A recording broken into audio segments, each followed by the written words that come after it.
Good morning. Good morning.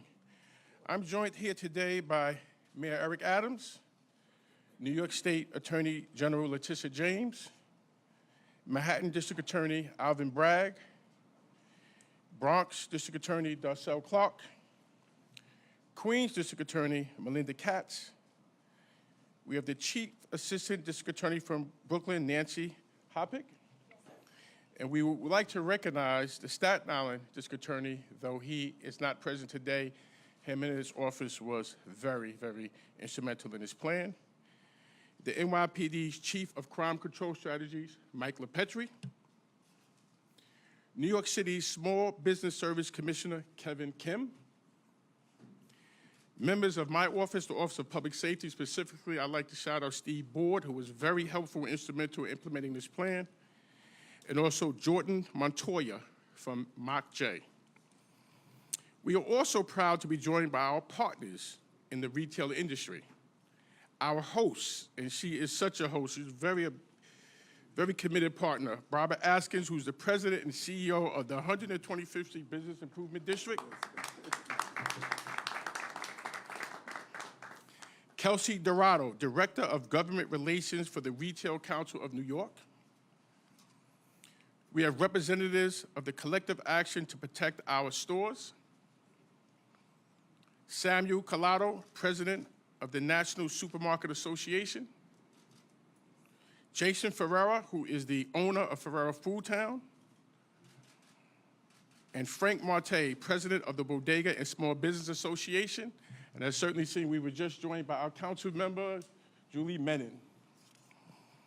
Back in December, the mayor tasked his administration with convening a summit to bring everyone together in one room who's had any role to play in preventing retail theft.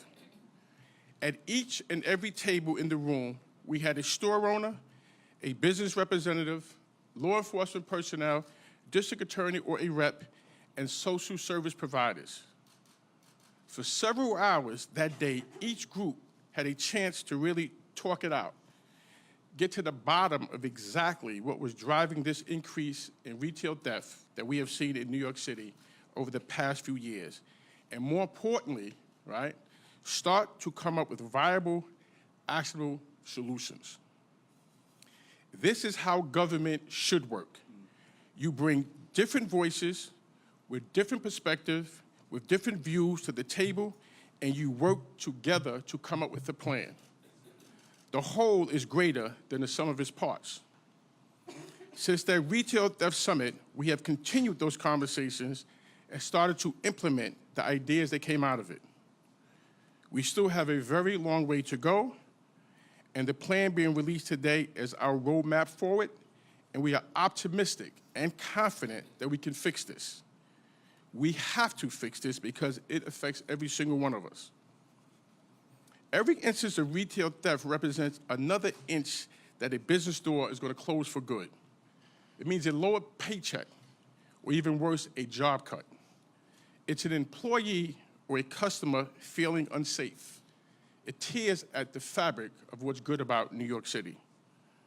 People should not look like they have to look over their shoulders when they're buying groceries or picking up their medicine from a pharmacy. Retail theft doesn't just strike at the heart of our economy, it strikes at the heart and livelihoods of New Yorkers. We should not, we cannot, and we will not tolerate it. And in this plan, we've recognized, and this is what happens when you bring everyone together, there are people who steal out of necessity. The plan is how to give them their resources. And there are people who steal because they had organized crime, and they should feel the wrath of New York City. Under the mayor's leadership, we will continue our collaboration with our partners, and we will fix this issue. With that, I'd like to turn it over to the mayor of New York City, Eric Adams. Thank you. Thank you, Phil. Great job. And all the DAs and the AG, we should all do an investigation on why Mike Gardner has on a suit and tie today, you know, for all things. I cannot thank Deputy Mayor Banks and our DAs and AG.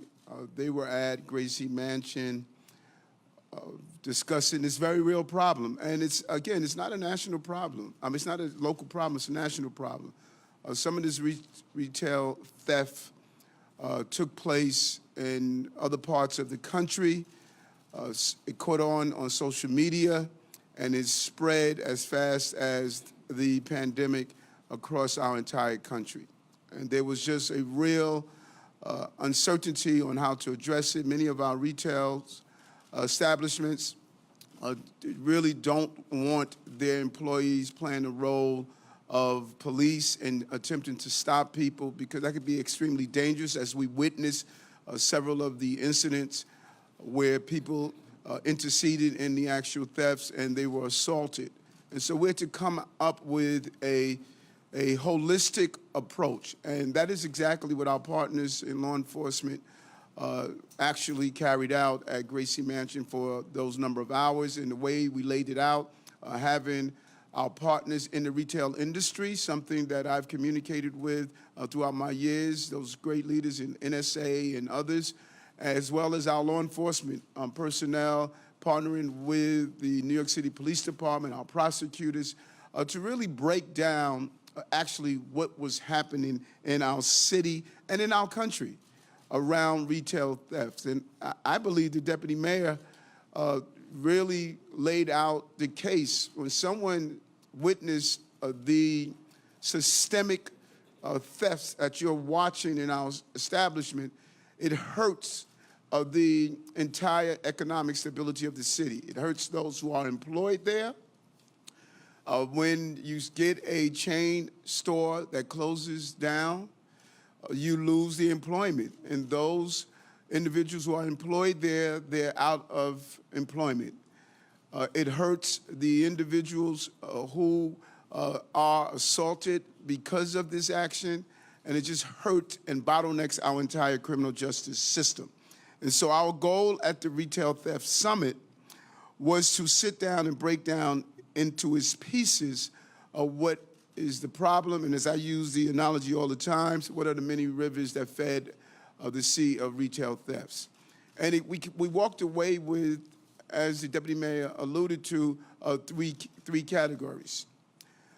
Number one, you had those who were stealing because of substance dependency. They were going in, they were stealing items. Some of them were selling them on the streets. Some of them were selling them for reasons to feed their dependency. So we had to address that issue. The second was there were those who were stealing because of needs, and they did not know how to access the various city services, the food pantries, and the other areas where you can actually, instead of having to steal that loaf of bread, you can go and actually find the various places where we are supplying people with the food they need. And the third is an extremely significant one. There are those who were organized crime who picked up on the fact that these thefts were taking place, and they zeroed in on paying boosters and paying individuals to go in and steal these items. The Attorney General last year did a major takedown operation, partnered with the New York City Police Department. She identified that this was a problem, and we started to unravel those structures that were having well-established and organized systems of theft and then resell. And looking at all of those three categories, we made it clear that we were going to come together and solve the problem together. So 70 stakeholders from public and private sat in a room together at Gracie Mansion, and we put together the retail theft, and that's the report that we're going to look at today. And what's interesting is that we had a shocking 44% increase from 2021 to 2022. And if you will look again, you will see that this was the trend on social media. I keep talking about how social media is continually feeding some of the dysfunctions that we're seeing in our society. But you saw this over and over again, playing out over and over again on the various social media channels. In 2022, we made over 22,000 retail theft arrests. And here's the number that jumps off at all of us. 327 repeat offenders were responsible for 30% of those arrests. 327 people were responsible for the 22,000 arrests. And remember, those arrests, not actions. Many of them did the theft and got away with it, but there's a clear pattern that we talk about all the time of the extreme recidivism that's driving much of what we see in the problems in this city. Those 327 individuals were arrested more than 6,600 times for an average of 20 times each. And we can't just continue to allow recidivist behavior to harm our city. It doesn't matter if it's retail theft or if it's violent crimes. We just continue to see the pattern of repeated offenders that we want to go after and to tackle. And so the partnership, what we are creating in a city is 2 new diversion programs to allow nonviolent offenders to avoid prosecution or incarceration by helping them address underlying factors like substance abuse or severe mental illness. Some of these cases, and many of our retail shops and owners would tell you, you have people that come into stores, clearly can't take care of themselves, going into the stores repeatedly, stealing items, and they're dealing with real mental health issues.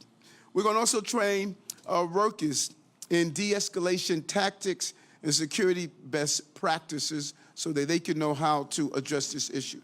We're going to increase enforcement against repeated offenders and organized crime. That's the partnership we want to develop with our state and local prosecutors. By advocating at the state and federal level, we're also going to advocate on the state and federal level with additional authentication procedures to prevent the resale of stolen goods. This resale on the social media channels of items that were stolen from stores and now you're openly selling them on social media, it's just unacceptable, and we must get help on all levels of government. And we build on the NYPD's Operation Safe Shopper by establishing neighborhood retail watches that would allow businesses to share real-time intelligence. This is one area we're very excited about. If our businesses are sharing real-time intelligence, we can prevent much of these thefts. And there has been an operation that was put in place that has shown promising results, and we're excited about continuing that. And our administration is going to continue to go upstream. We're going to continue to look after those who are dealing with substance abuse, those who are dealing with mental health issues, to give them a better pathway than walking into a Dwayne Reed or a Target or an NSA supermarket and carrying out the thefts that we have witnessed in this city. And so we're pleased at the results, and now it's time to take that documentation and move it into implementation so that we could ensure that we stop what is happening across this nation in retail thefts. We believe we have a model that we're going to share with our law enforcement partners across the country, but we also are going to share with our retail theft establishments here in the city. The more that they share information, because the person who's stealing in Dwayne Reed is also stealing in Walgreens, Target, and many of our other stores. It's the same individuals. They move from one location to another and carry out these actions. And if we are organized together, we can bring a conclusion to it. And so I want to bring on AG, who has been a real partner. She has been on the forefront of this issue. As I stated last year, she took down a major operation where a warehouse was filled with goods. With her partnership and the New York City Police Department, we're going to continue to pursue this, and I want to thank our prosecutors for joining us in this. And I just want to also join Phil and just really thanking Barbara, who has been a real hero here in the Harlem community. This beautiful shop here, using the open retail space to become a community hub so that we can have a community-driven approach to dealing with quality of life and public safety. In February, we walked in the rain up and down 125th Street with Congressman Espaillat, and she pointed out some of the concerns that we were having on this major economic strength of this community in Harlem, 125th Street. And so I'm going to turn it over to our AG and have a few words. Thank you, Attorney General. Thank you so much. Let me begin by thanking the Deputy Mayor, Banks, as well as Mayor Adams, for their commitment to help improve the quality of life in our city and address public safety in general. The scourge of retail theft is something that impacts our businesses and everyday New Yorkers each and every day. I know that prices are high, inflation has been cutting into our paychecks, and hard conversations have been had around kitchen tables on a daily basis. But stealing is not the answer. It is a crime that hurts businesses, hurts New Yorkers, and frankly hurts our entire communities. Our small businesses are already struggling with high cost and low profit margins. Piling on lost revenue because of retail theft hurts these small business operators. So many of whom are simply they want to just realize the American dream. It is important that we know that New York City has retail theft across New York City has increased dramatically, and that has harmed businesses, harmed New Yorkers, and created a sense of that we are not safe in the city of New York. There's been a 77% increase in retail theft over the past 5 years, and we've seen a 45% increase from 2021 and 2022. This is a problem that is getting worse, and that is why we are all here today to step up and to take action. When businesses have to try and recoup lost revenue from retail theft, it basically ends up being New Yorkers, law-abiding New Yorkers, who ultimately pay the price. Last May, as was mentioned, my office teamed up with Mayor Adams and his administration to take down a massive retail theft operation that stole and resold millions of dollars worth of goods, operating out of 2 major warehouses in Queens. The dozens of criminals involved in this criminal enterprise stole everything from coffee to gift cards, from cosmetics to electronics. And by removing these individuals from our streets and our stores, we helped address this problem. But clearly, more work is needed. And for us to have thriving communities where residents and visitors feel safe and can go about their lives, we need to address retail theft right away. And so I want to thank Mayor Adams for organizing this event and for his work to confront this issue, because we need to take action and stop retail theft, because it represents a societal scourge before it does more damage to our businesses, our communities, and to our city and our state as a whole, because it impacts individuals on a daily basis. I thank the mayor, I thank the deputy mayor, I thank the district attorneys, I thank all who have assembled here this morning to address this issue. Thank you, Attorney General. Next, we're going to hear from NYPD's Chief of Crime Control Strategies, Mike LaPetrie.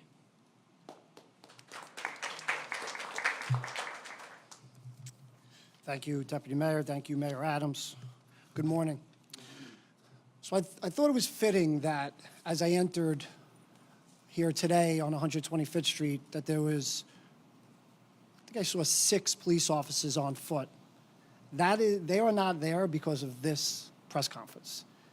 They're there for a reason. We realized the issues of retail theft, and we moved hundreds of officers into areas where we saw the highest amounts of retail theft. So what are some of those areas? 125th Street being one of them. White Plains Road in the Bronx. 8th Avenue Corridor in Manhattan. Canal Street in Manhattan. Queens Boulevard. So we realized that the police needed to be out there on foot in and around these business districts. And I just want to acknowledge the district attorney's offices that are present today. There has never been better coordination, collaboration, or prioritization when it comes to retail theft. We're sharing data, and we're targeting the individuals that continue to prey on not just the businesses, but everyday New Yorkers. So the mayor talked about the 327 people last year that were arrested almost over 6,000 times. So let's talk about the 250 people this year that have been arrested almost 2,500 times. Yes, 250 people in 2023 have been arrested almost 2,500 times. Again, that's 30%. Who are these people? 52% are convicted felons. That's up from the 327 of 45%. 25% are incarcerated today. Those 250 people, those are the individuals that we feel should have swift and certain consequences when it comes to prosecutions. And we are collaborating with our prosecutors, and we are seeing the incarceration increase when it comes to these individuals. Again, the mayor touched on it, the deputy mayor touched on it, the attorney general touched on it. You know, when we collaborate with the DA's offices, those are the individuals that we collaborate. Of the arrests this year of retail theft, 70% of arrestees this year have been arrested for prior shoplifting complaints. We have individuals that have been arrested over 30 times just this year, targeting the same business, the Targets, the Carters. The top 25 businesses in New York City that are being targeted by these recidivists, 5 are pharmacies and 20 are chain stores. Yes, the same pharmacies that people used to walk 2 blocks to go to now have to get on a bus because that pharmacy was closed down. And working with the DA's offices, working with our private sector, law enforcement professionals, it's continuing to see a small improvement. So I'll talk to you about the small improvement. So this year, complaints are down about 1,000, about 5% less complaints this year. What I like is arrests are up 20%, almost 1,500 more arrests than last year. Also, when we're not making a summary arrest, our detectives are clearing more cases via shoplifting. And again, this is prioritizing. This is asking our detective bureau to target the locations and target the individuals that continue to prey on those locations. Shoplifting calls via 911 have gone up. Again, collaboration, asking the businesses to call us when they're victims of shoplifting. Those are the things that I like to highlight, and those are the small positives that I see. I'd like to thank everybody.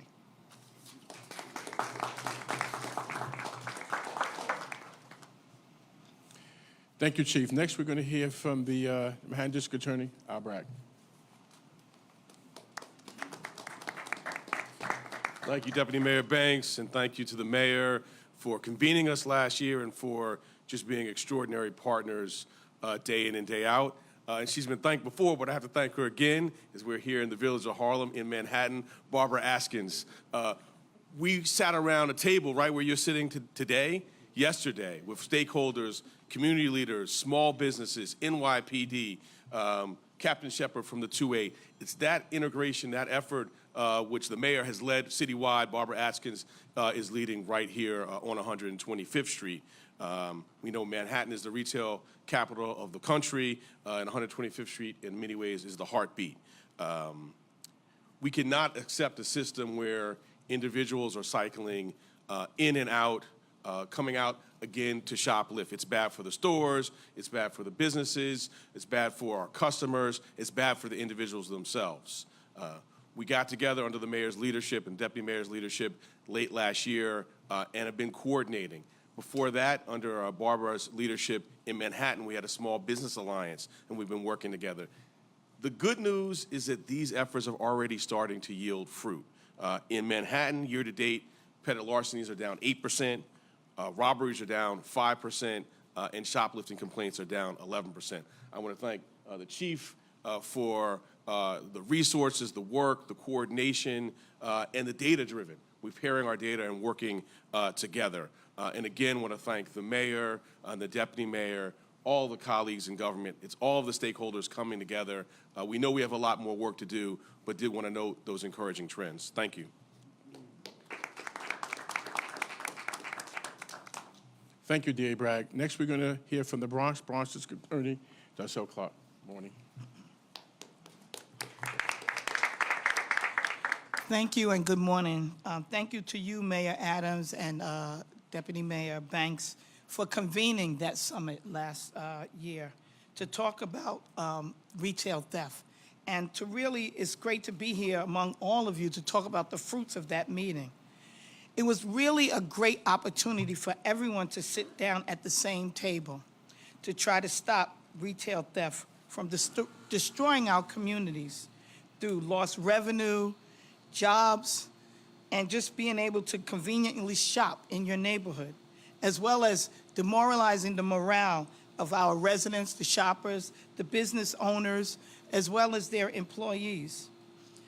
I believe that the suggestions that have been made and the proposals offered in the mayor's report will provide concrete measures to get this scourge under control. Holding accountable organized violent thieves and addressing the needs of those people who shoplift because of poverty and mental health and addiction issues has always been the policy in my office. And I'm just happy that I have been able to partner with the business community in this effort to get this done.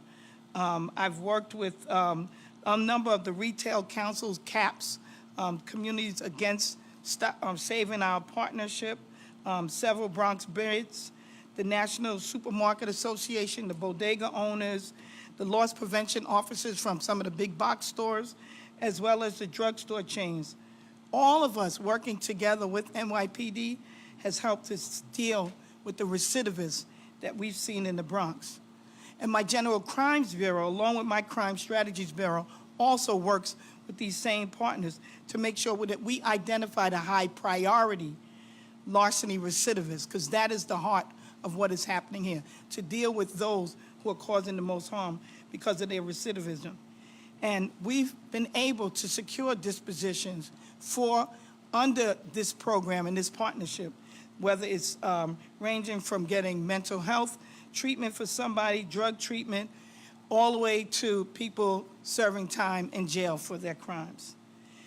You know, it's also wonderful that just yesterday that the Bronx Community Foundation, a not-for-profit, announced a program in the Bronx that's going to start in the South Bronx and other parts of the city, where they're going to be providing grants to bodega owners so that they can get cameras and panic buttons in their store. Their stores. Yep, that's going to be phenomenal. And those are some of the things that we heard at the summit, sitting down at the table. Those are some of the things that those bodega owners said to me. It's not just the big box stores. What about the mom and pop supermarket? Everybody is different, but they all play a great role in our community. So I'm happy that that is coming about. And then also I was happy to see, Mr. Mayor, that my office's Bronx CAMS program was mentioned in your report. And that's a community camera program that we have where we're asking business owners and residential owners, as well as NYCHA and other people that have cameras, to register them with our office so that when something happens, we are able to secure evidence of that crime happening. It works for larcenies, you know, the thefts. It works for all kinds of things. Now, we're not watching the cameras. Don't think the Bronx DA is watching everybody's camera. No, we don't have that. But all it is a partnership with those owners, camera owners, so that when something happens, we know who to go to when a program occurs. So, you know, that is really phenomenal, and we're happy that that made, you know, part of the report. In essence, it's going to take all of us to get this done. This is a great partnership. This is a great start. My partners in government, all of the retail owners, every single one of us here are being able to make a difference if we work together. And we're talking about whether it's treatment to jail, all of it are the tools that we're going to have to use. So thank you for this report, Mr. Mayor, and I look forward to continuing my partnership against retail theft. Thank you. Thank you, D.A. Clark. Next, we're going to hear from Linda Katz, the Queens County District Attorney. Good morning. Mr. Mayor, Deputy Mayor Banks, to all my colleagues, to the Attorney General, who, by the way, a lot of folks can say, well, the state of New York is so big. How do we address certain events that are going on in the city of New York and throughout the state? This is an Attorney General who focuses and makes sure to take care of issue by issue. And Mr. Mayor, I loved your conference at Gracie Mansion. I loved it because I got to sit with Barbara.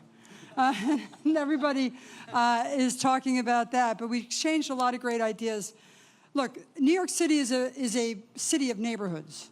That's what we are, right? You go across the street, you get different neighborhoods, different food, different cultures, different people. It is a great city, and Queens, 190 countries, 200 languages, is no different. Everyone has a right to shop in peace.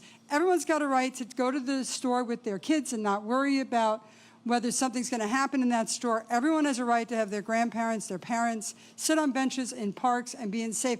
I have a right to make sure that when my son leaves the house and goes to 7-Eleven, that he's going to come home safe and sound, and that he's going to feel the fairness that's out there. We all know what this is like, right? We're talking about numbers, and Chief LePetri, who we speak to very often, thank you for that, and he is doing his job every day in making sure that we know who the recidivists are and that the recidivists are being focused on in the city of New York. But you go into a store, you're standing online carrying your toothpaste and your goods and whatever you had to get from the local Walgreens, and you know what it's like. You're fifth online, you're standing there, and 3 people are walking in a knapsack, fills it up, and walks out, and you're standing there thinking to yourself, well, crime is at 100%. Those aren't good things for tourists to see. They are terrible things for our children to see. And to have an administration and law enforcement on both sides, law enforcement and police and DAs, that are working together with the mayor of the city of New York on training the individuals that work on the store, on mental health illness, on making sure people aren't hungry, on finding out why people are doing this every single day. You know, the district attorney of the Bronx talked about mental health illness. It is a real thing, but what's also a real thing is what the mayor said, which are hundreds of people are doing these thousands of crimes, which is why in Queens County, we developed a trespass affidavit. It means you get 1 warning in a store. We have Flushing, we have Jamaica, Flushing, and Astoria have already signed up. We have almost 100 businesses signed up. First time someone's hanging around, either being a threat or hanging around and shoplifting and anything that comes with that, they get a trespass notice because we don't want too many people ending up in the system if they don't have to. They get a warning. And the second time, they get arrested. And the truth of the matter is we've handed out dozens and dozens of these. We've only had 3 arrests from it. Because people don't come back when they know that you're serious about the fact that there has to be safety for the employees, safety for the customers, and people should be able to shop at their pleasure, and I shouldn't have to worry about my kids going out to a local 7-Eleven. And so I want to thank everyone that is involved in this. I think that you can only handle it if it's citywide. And I think the real point here is that this is a huge issue in the city of New York, and the elected officials and law enforcement are gathering together to make sure that we come out with a result that is right for this great city of New York. So people should feel comfortable all over the country. Come here, go to our retail stores, spend their money, and know that everyone is doing the same. It's an important thing for the city, and I thank the mayor for his persistence and bringing us all together at Gracie Mansion. Thank you, dear Katz. And last, certainly but not least, we're going to have a few words from Barbara Askins. Thank you, Deputy Mayor Banks, and thank you, Mayor Adams. This is a great day for us here on 125th Street. I know all of our property owners and our businesses are going to be very happy to hear that we now have a plan. And I'll just go back to how we came to do this. We were all talking about how we're going to come out of the COVID, and our property owners, because they stand behind me, said, Barbara, we need to meet the mayor halfway. We need to get beyond us calling the city and saying that you need to take care of this. So what can we do? And through those conversations, I had an idea, well, you guys have all these vacant storefronts, give me one of them. Give me one of the storefronts where we can bring the problems to the street and get all the agencies together in one place on a regular basis to talk about it. Because I'm a firm believer that if the people who have the power and the resources are together enough, then a solution that has not been developed is going to pop up somewhere. And that's what we do. That's what we did. We just met every week, then we moved to every 2 weeks, and now every month. And the good part is Mayor Adams saw the vision immediately. It didn't take a long time. I just grabbed him. Hey, I got a solution, and it can work. He said, listen to what she has to say. And here we are today. We are so excited about these recommendations. And just one caution, the people on the street, they watch us. So once you come out with your plan, then they're going to readjust. So this work is ongoing until we can root the problem out.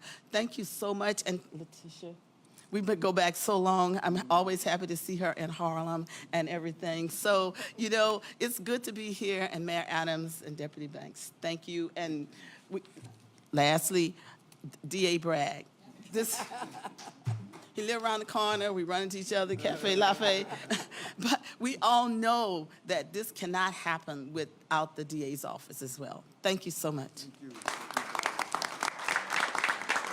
And finally, I just want to add just one quick note. We convened a criminal justice summit also. So we had a retail summit, a criminal justice summit. We also convened, we call it a cross-sector security council. We have all of the security people running the businesses, Barclays, Chase, Citi Field, Morgan Stanley, all have come together. When you go to the mayor, he says, get everybody in the room because you only know it from your perspective. Let's listen and let's see everybody's views and work out the plan together. So for me, the takeaway here is New York City. We can do it if we do it together. And if we take some of that energy that we have, that we're always going at each other, and transfer that energy into something positive, New York City can continue to become the best place to live, reside, and work. So I just want to thank all of the partners here. I mean, we stand up and have these press conferences, but the Attorney General's office, we were doing a report. She was writing back, no, change this. What do you think about that? All of the district attorneys were very much engaged. This wasn't a rubber stamp, and I just have to say it was a lot of work. But I tell you, they really, so I have to salute all of the partners here. This is a truly team effort. Of course, I got to say, I'm going to take my hats off to the mayor because he's the mayor of New York City, but he pushes all of the time, get everybody in the room because the whole is greater than the individual parts and sums, et cetera, et cetera. So thank you very much. And Fabian, I'll kick it to you. Juliet, Hello, Mr. how Mayor. are you? Good. Good. So let me ask you this. So I've talked to store owners and even supermarket managers. You know, there's a theft in action, they're loading up their backpacks or duffel bags or whatever. And they call the police or they call 911 and it takes a while for anybody to come to respond. And then these guys are in the wind. So how can that improve? A couple of things, and something that I think we did incorrectly that we are moving away from. Someone commits a crime, they flee the scene. They feel as though I got away, it's done. No, we're going to knock on your door.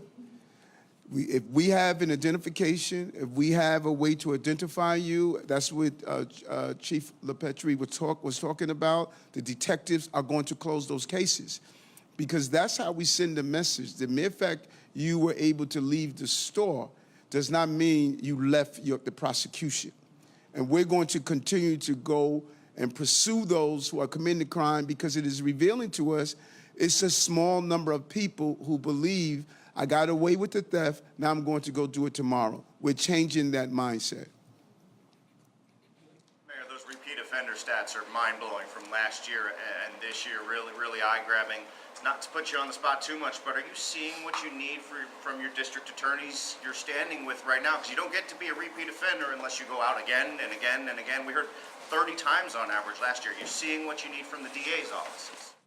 Yes, we have established a real partnership on some of the things we push for on all levels of government. We sit in a room, they understand the challenges that they have, but when we come up with creative solutions like we're doing, we're able to go within the limitations of our offices. There's only certain things we can do, and also we don't want to just be a feeder to the system. You know, it just makes no sense if a person has a substance abuse problem to arrest them on Monday, have them back out on Tuesday doing it again. No, we need to ask, how do we deal with this issue? The underlying reason stops the problems that we're facing in the city, and I'm just focused on that. I'm just not a person that believes you only deal with the underlying reasons and ignore the fact that a person committed a crime. I don't subscribe to that. You committed a crime, here are your options. And we want to prevent you from continually doing so. And we found that many of the extreme recidivists were dealing with mental health, substance abuse, poverty issues, a lot of those social issues that was driving some of the crime. Hi, good morning, Mayor Adams. Two questions. Yes. In the data that you collected, have you all been able to attribute a dollar amount to the sum total of all of this merchandise stolen, citywide? And then secondly, what does that partnership look like with those nonprofit agencies, those non-municipal agencies, to provide those social services that might be underlying issues that are leading to the theft? So is there like a pyramid structure for that as well? Do we have a dollar amount at all? No, not a total dollar amount. Right. I think the biggest amount is it's a lot. That's what my son used to say, you know. You want to go into the partnerships? You heard a question? I did hear questions, and it is a lot. You know, it's a lot depending on what time frame you look at. You know, you're talking into the hundreds of millions of dollars, and that's just off the goods that's being stolen. But the partnership that we're having with the retail theft, we have some of our members up here, and the members up here now, like, we haven't not spoken to them in 2 months, and now they're here now. We speak to them consistently. So what happens is the ideal part of the plan is that when we identify, even at the point of inception, of someone who has actually committed that particular crime here, what the mayor's objective is, and I think the district attorneys concur, make the assessment as quick as we possibly can. Is this a person who is selling just in fact because they need to eat? And then in lieu of this particular arrest or prosecution, let's get him or her the services that they need, right? And that's almost like directly at the scene. So you have a situation where the store employees are going to have the information to provide, but certainly if the police are coming there, we are not looking to quantify this by arrest. Success is not necessarily by arrest. Now, as the chief says, do we want to arrest the person who's going out there and he's selling it online because he's doing it as far as a business? Absolutely. But the ones who have substance abuse, we want to be able to say either at the store or back at the precinct in consultation with the district attorneys, because they're responsible. Can we get the person these particular services in lieu of putting them in the criminal justice system? The success is not going into the criminal justice system. The follow is, but I'm asking, sir, with respect, what's the infrastructure of that? Do you have a list of partners? Is that a second part of the program, but what is the infrastructure for that network of social services? Yep. You wanted to? Yeah. What normally will happen is if someone gets arrested for a DAT-able offense, which if it's the first offense, this would be a DAT. If it's the second one, it's DAT-able, but now we arrest on it. We actually assess on every case whether or not they need any type of public services, mental health illness, drug rehabilitation, and we make that assessment even before we charge, and we do that for almost every DAT that comes through. In our office last year, and I don't know about the other offices, but it's pretty much, I assume, the same type of structure that most minor offenses, and this is a minor one until you get arrested the second or third time, and we could put you through the entire system. We work with not-for-profits throughout the entire city of New York to deliver those services, right? So we'll work with different not-for-profits for drug rehabilitation, workforce development. I will tell you that in the borough of Queens, there were 359 applications because there was a second, third, or fourth arrest for a DAT-able offense like a retail theft. About half of them are given some sort of securing order, a bail, or some sort of programs. Right, so I misunderstood your question. Now I got it. And all of these DAs, DA Bragg allocated a substantial amount of money around the whole mental health crisis that's helping what we're doing. So all of these offices, the uniqueness of their offices is that it's not only prosecution, they look at how do we prevent crimes. And so there's a pre-existing infrastructure that's already there, and they built them out long before we did this retail theft.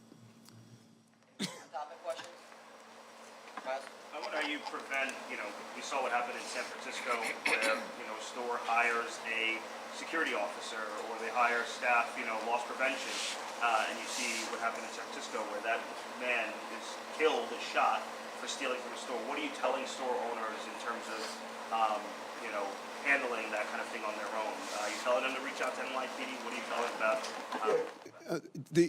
There's one comment dealing with any of these interactions, you use the minimum amount of force to stop the threat and prevent the action. And we're encouraging stores to look at the amazing paid detail initiative that the New York City Police Department currently has in place. And those security officers, we're going to continue to instruct them. It's about using the minimum amount of force to stop the threat and also reach out to the police department to assist in those challenging times. And the more we train those who are on the ground, we can deal with that segment of the operation. Because there's many segments of the operation. Not everyone is as violent as we saw in San Francisco. You have some that just a mere deterrence of what we saw in one store of moving around with a habitual a person that shoplifts was able to deter. So we have a few items that we're going to be rolling out with this plan that we think is going to bring some true success. You have a plan in place to bring these numbers down. Where do you see the city, next year in terms of the numbers? I know you don't have a crystal ball, but I mean, you have a lot of brain power here in providing solutions, and you think this is the plan that will bring these numbers down. So, if you can give us a target. That 44% increase is something that's not acceptable. And this is an administration that we are not afraid to continue to try. Standing still is not a response for us. And so it's our desire to see this trend in a different direction. Chief LaPetrie has assisted us in this analysis where the problems are. They have been partnering with Chief Madry to deploy the right personnel. That is how we brought down shootings and homicides and some of the other majors, is based on looking at where the patterns are and then implementing real responses. And if we don't get it right the first time, we try again. If we have to reconvene next year after we do an analysis where the numbers are, we're going to try again. That's just how we operate in this administration. We keep trying until we get it right, and then we share the information across the country. Just what do you say? This is something you must hear when you ride the trains. People are like, you go to the pharmacy and you can't get anything. You go to 7-Eleven, they have to buzz you into the door. What do you say when New Yorkers stop you and say, how do you fix that? Those are symbols of surrender. And this is New York. We don't surrender. We don't surrender to crime. We don't surrender to dysfunctionality. We don't surrender to disorder. And so those are symbols of surrender, and a real indicator of our success is when you see the buzzers come off the doors and you see the products no more locked up, and you can find what you're looking for when you walk in your store. And I don't know who said it, but I think it was D.A. Braggs, but just think about it. When people say that this is not an issue, when Ms. Jones needs to get her prescription filled and she cannot walk down the block, but she must take the bus blocks away, that is impacting the quality of life of people. So this is impacting the quality of life of everyday New Yorkers, and we're just not going to accept it. Okay, why don't we do a few off topics? You guys don't have New York Times, New York Post, nothing about retail theft? Yeah, okay. All right, good to see you.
How are you? Kevin Sheehan, New York Post.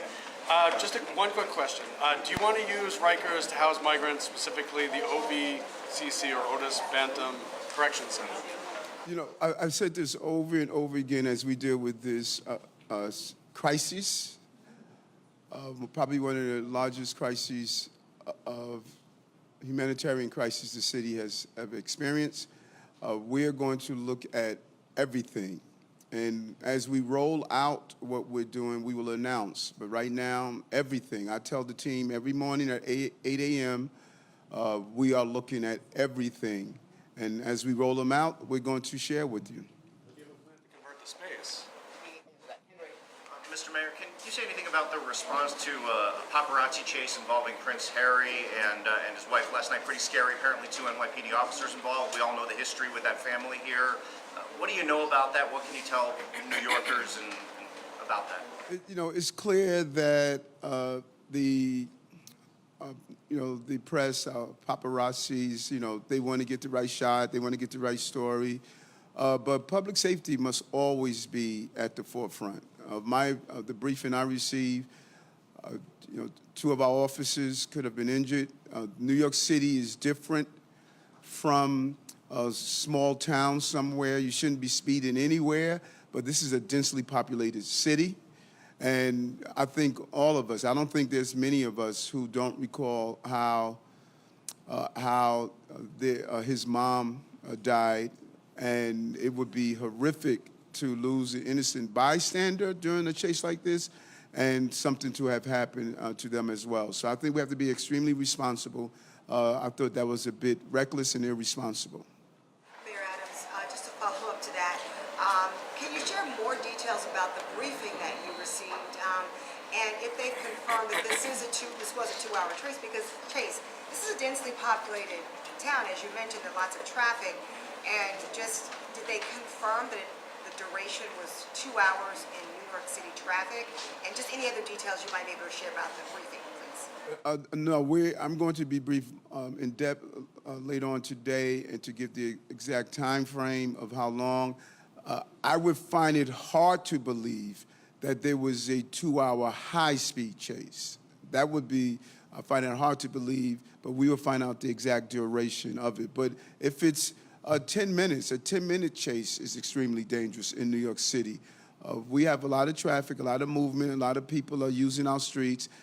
Any type of high-speed chase that involves something of that nature is inappropriate. You know, police do it under limited circumstances when they're going after violent people, but to do it because you want to get the right shot can turn out to be a place where people can be harmed in a real way. Mr. Mayor, so the Citizens Budget Commission analysis.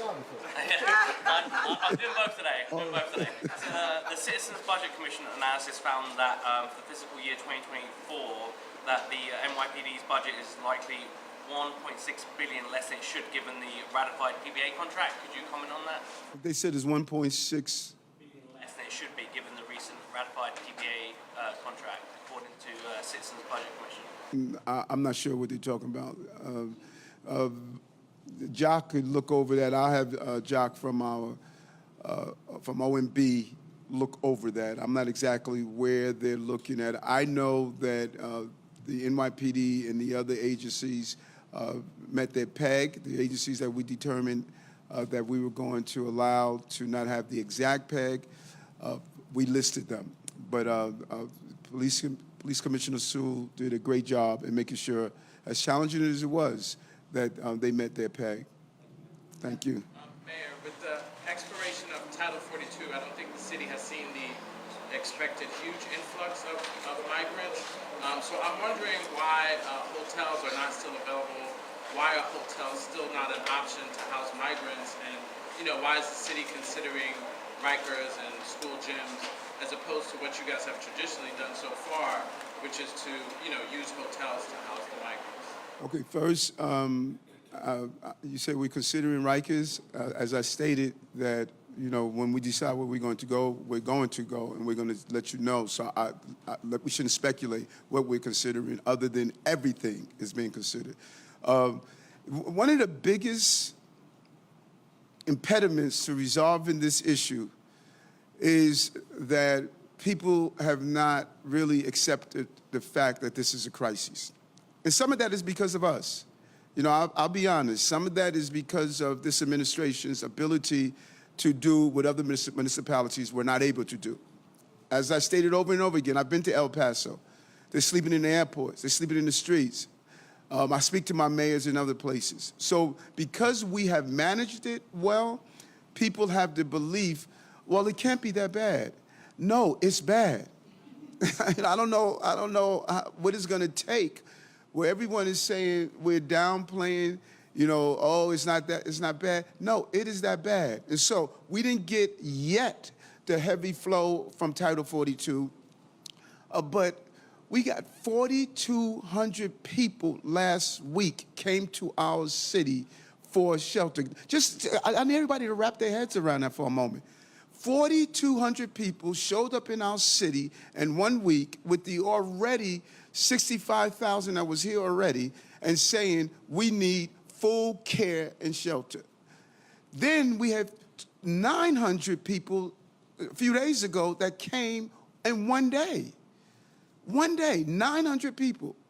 We've never seen numbers like this that come at one time, showing up at our intake centers and saying we need full care. And so when you look at the fact that, yes, we didn't have the huge numbers yet, we believe we're going to get anywhere from 13 to 15 buses in the next day or so.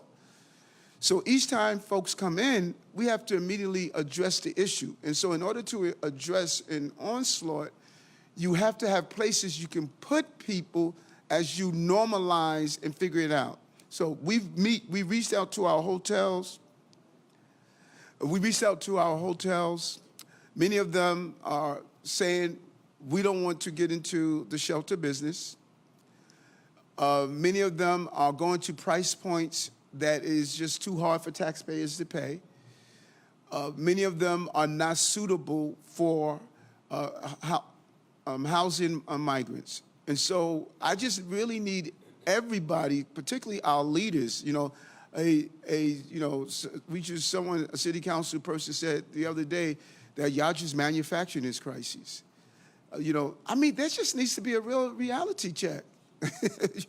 That this is a real issue that could potentially harm this entire city. So yesterday, almost 1,000 applications yesterday, the most ever for services.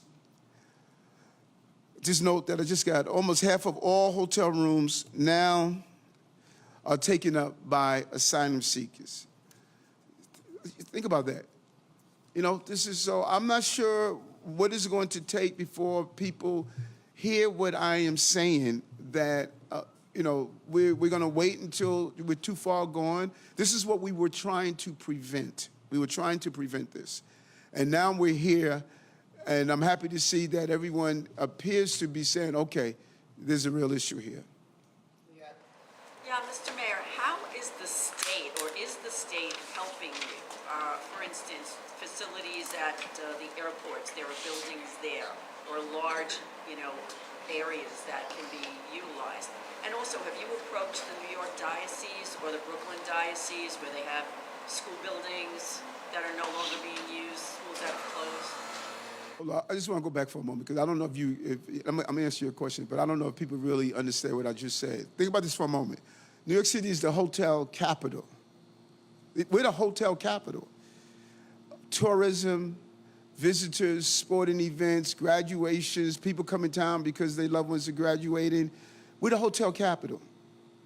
And it's a major economic engine for us. Almost 50% of those hotel rooms have been taken up by migrant asylum seekers that we're paying for. So instead of monies coming from people who are visiting us and spending in our tourism and our Broadway plays, instead of them using those hotels, we're using those hotels. No, let me get Julie. Are you going to pass it? What's up with you? Yeah, the state. They checked out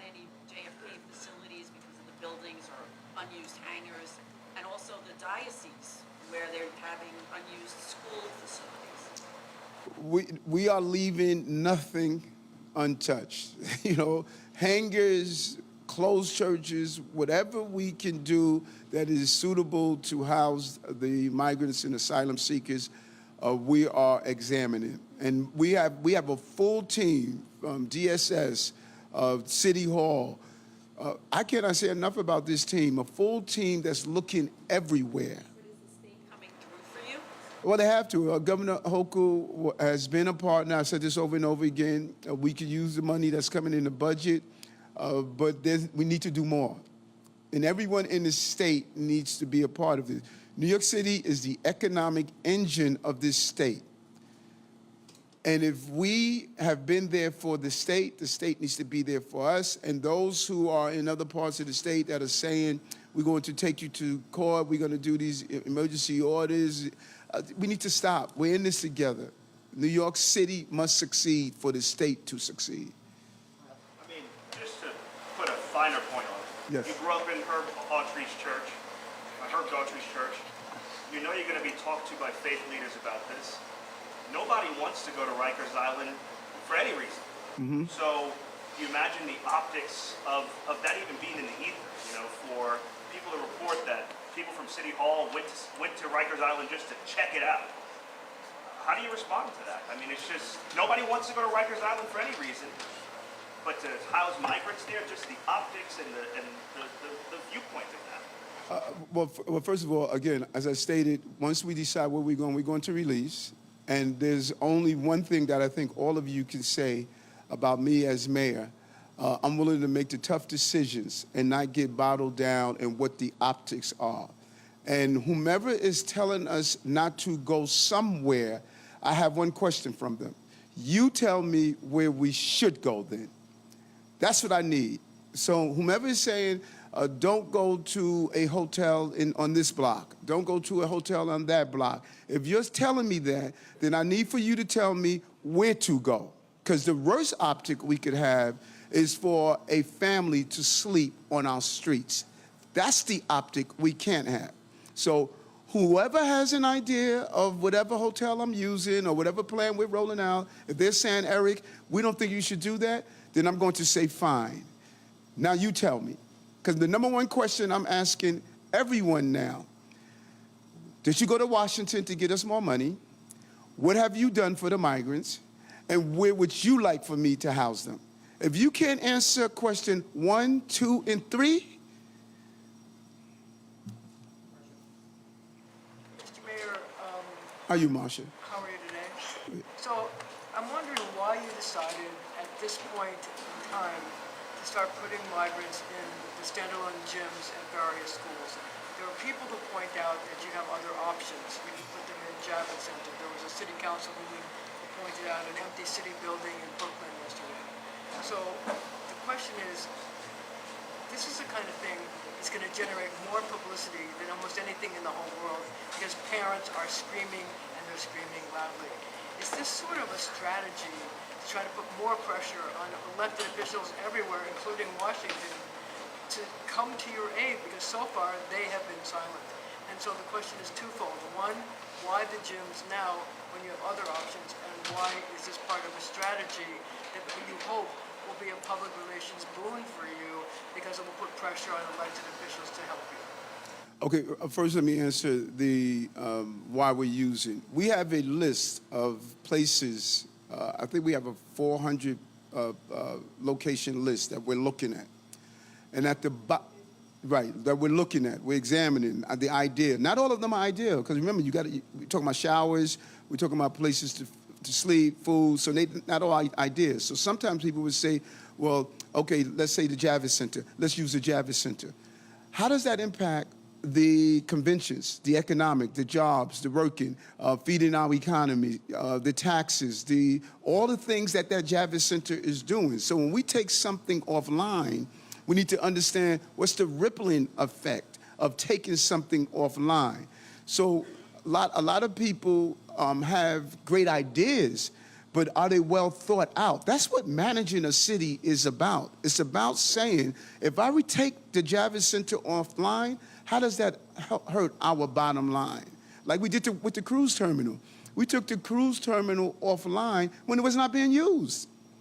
We said, it's not being used right now. We're going to need the space, so as we wait for other hotels to open, let's take the cruise terminal offline, let's put people in there for a short period of time, and then move them into another location. That's how you manage a city, you know? There's a reason this current city council person is deciding not to run again, because merely running around talking about things is different from having to govern and manage the city. I'm managing a city that's dealing with the complex crises right now. Our goal is to look at all of those places and say, is it doable? And can we actually house people in a safe way and make sure that they're treated with the level of dignity that this city is known for? Other municipalities have not done that. Just ask a follow-up question. So basically what you're saying is that every decision that you make has an economic impact on the city's bottom line. And social impact. We look at, because people thought that we were opening every gym in all of our schools for migrants. And we had to say, wait a minute, that's not what we said. We've identified standalone gyms, and they're at the bottom of our pecking order of actually being utilized. There's a whole lot of places before that. We had to have an emergency on one location in Staten Island because the influx came so rapidly that we had to put people there for a day or so we could get the other locations open. So we're looking at the economics, the social impact, how does this make sure that we carry out our overall goal? Yes. So you have said that the total cost of having the migrants come here is $4.2 billion, but that's the cost of the migrants. The question I have for you, has you done any economic analysis of what it's costing the city's bottom line in terms of lost tourism, in terms of other, lost, if you were to close the jobs or whatever, like the lost tax revenue, things like that. People that aren't going to go to Broadway shows or pay hotel taxes. Have you got any sense of what that is costing the city, and what effect is that going to have on your budget? And that is a great question, and that is something that one of the independent budget officers, some of our other folks that analyze how the impact, because there's clearly an impact that when I take a hotel offline and use it for migrants, then we're not getting those residual impact. So there's the 4.3, which is going to be high, I believe. The 4.3 that we're now looking at is only dealing with the cost of doing this. There's a whole nother dollar amount, as you just indicated, that's going to impact us as well. Mike, last question. 3 parts. First, have you asked President Biden to declare a state of emergency? Should he declare one, and what would that do as far as the federal government allocating money and money being dispersed to the city from the federal government? Would it help things? Would it speed things? And could you kind of share your thoughts? From my understanding, state of emergencies could be both man-made and natural disasters. And there have been cases where they were man-made and a declaration was made. I believe that we should declare a state of emergency here, and other electeds have shared that belief as well. This is an emergency. It's baffling to me that there are those on a national level are not understanding what this is doing to New York City, because not only is New York City the economic engine of the state, we're the economic engine of the country. And, as I stated, I think we're a victim of our success, that people are saying, okay, they can handle it, no matter how many come, they can handle it. It's New York, it's big, everything get lost into the crevices of New York City. They have school systems already, but it's just not true. And so we have reached out to the White House on a number of occasions and stated that clearly the things we need, allow people to work, which I believe that's one of the number one things we can do, allow people to work. Do a decompression strategy at the border. We got 108,000 cities and towns and villages. Why aren't we spreading this out throughout the entire country? and stop allowing FEMA dollars. Think about this for a moment. We got less than some of the other states on FEMA dollars. They're using the dollars they got from FEMA to bus people to New York. I mean, does that make sense? And when I sat down with FEMA, I said, how could you give them money to use it to bus people to New York City? So they're passing through these municipalities to come to New York City. There has to come a point when everybody has to say, this is just unfair to New York City, what we're watching. There's no way that everybody's not saying right now, what are y'all doing to New York? When you talk to federal officials about the state of emergency, declaring one, what kind of feedback do you get from them as far as that happening? People are analyzing and they're seeing the pros and cons. I think they're only pros. Thanks all. Mayor, when do we get out of triage mode? Just when do we get out of triage and go to long-term Guys, strategy? thank you very much. We took 30 minutes of questions. Half of